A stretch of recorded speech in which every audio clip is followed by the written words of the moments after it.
made the words a bit bigger, couldn't you?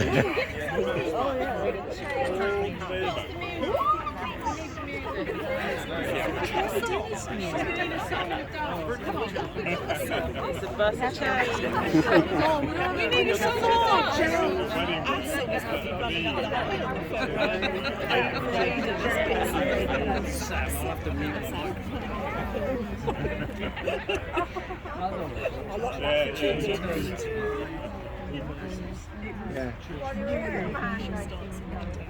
Let's hope it can get in. It can't Doesn't have to back out. Pick up my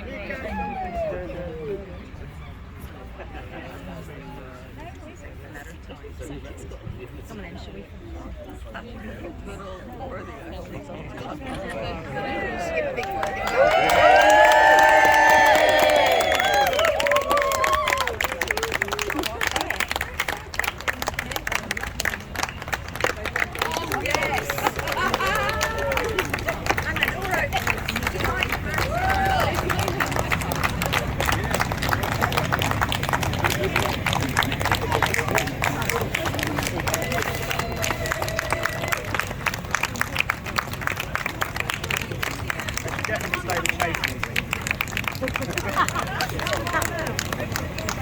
There's no place like home.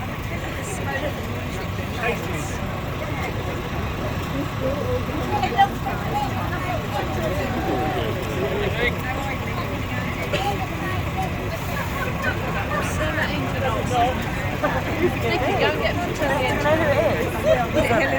I don't know, is it? I I think it is. Yay! Who are you going to get, Becky? Yeah, it's a blind date.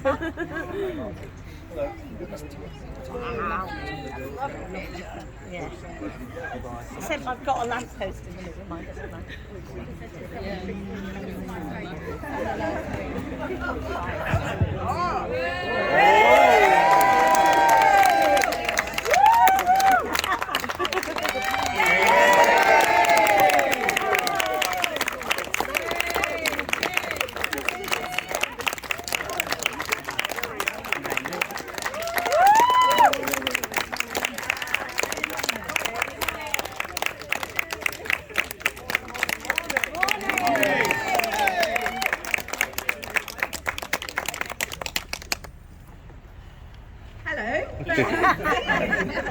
One of our activists just said it's like waiting for the Mr. Ben series.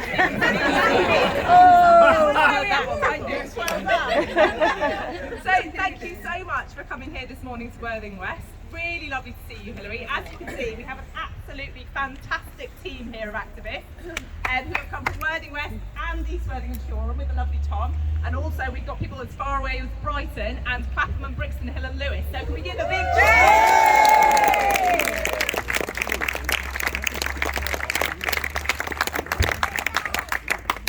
So Worthing West is one of Labour's battleground seats. And we are incredibly excited about it. We have got a fantastic team here who have been working very hard for a number of years now. You probably know in 2022 we took the council. We are now a Worthing Labour Council, which is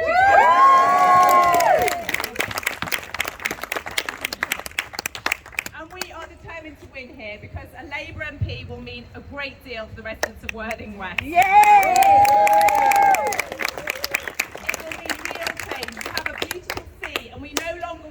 Any sewage in that sea. Thank you very much. So we're going to hold Southern Water to account.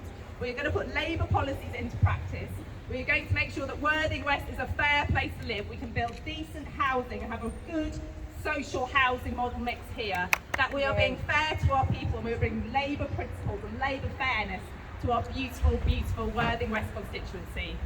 So, with that in mind, I would like to say a great welcome and many thanks for coming on this very subtle bus. Thank you so much to our soon-to-be, I don't think say this, Secretary of State for Northern Ireland, Hilary Benn.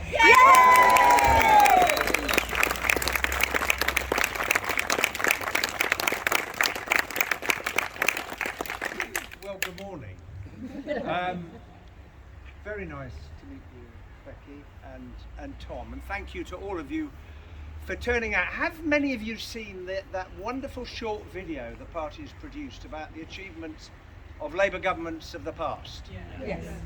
I find it extraordinarily moving.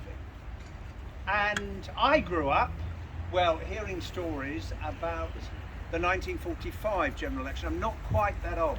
But my dad came back from the war having just gained his RAF wings. And he went to Westminster, to the Westminster Abbey division, to campaign for the then Labour candidate, a man called Jeremy Hutchinson. And they decided one day to go and canvass 10 Downing Street. Because in those days, you could walk up the road. So they knocked on the door, the man answered it, and he said, "I'm terribly sorry, but the tenant is currently abroad." And he was referring, of course, to, who was the tenant? Churchill. So they canvassed the staff instead. Later on in the campaign, Jeremy Hutchinson was driving the loudspeaker car in Covent Garden and he hit a car in front. Now, a tip, if you're trying to win people's votes here in Worthing West, don't damage their cars by hitting them. But Jeremy did. So Dad was on the loudspeaker and thought, I might as well make a virtue of it, and pressed the button and said, Madam, you've just been hit by the Labour candidate for the Westminster Abbey division. And he recounted that a cheer went up, which is a portent of the extraordinary result that occurred in that election. And you know, when you think about 45, debt was even higher than it is now. That Labour government created the health service and found time to legislate to preserve beauty for posterity by creating the first national parks. And the last one on the original list, the South Downs, it fell to me to create when I was the Secretary of State for the Environment. 1964, a Labour government that revolutionised our society, abolished capital punishment, introduced the first equality legislation, equal pay, and the 97 Labour government, that wonderful speech of Gordon Brown's on the video, as he lists achievement after achievement after achievement, and the cheers rose in that conference hall.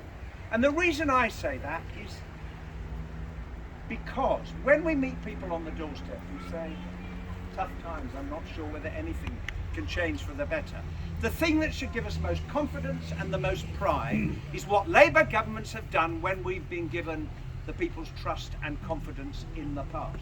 Because I have no doubt in the years ahead, if we win on polling day, that people will look back on the achievements of the Labour government we hope that will be elected in 2024. And when people also say nothing ever changes, you don't keep your promises, you can look at them with confidence and say, with great respect, sir or madam, that simply isn't true. Because the two most powerful things in a democracy are a pencil and a piece of paper. And people go into the voting booth and they do that. And it was the millions who did that in 45 who created the health service. It's the millions who did that in 64 who abolished capital punishment. It was the millions in 97 who brought about the winter fuel payment, the national minimum wage, and all the achievements of the Labour government. And the same opportunity is with us now. And our democracy is precious. We need to participate because it can bring about fundamental change for the better in this country and in Worthing West. And I am looking forward to the result. Keep working, keep going, be of good heart, be of good cheer, don't give up, and we will win. Thank you very much indeed.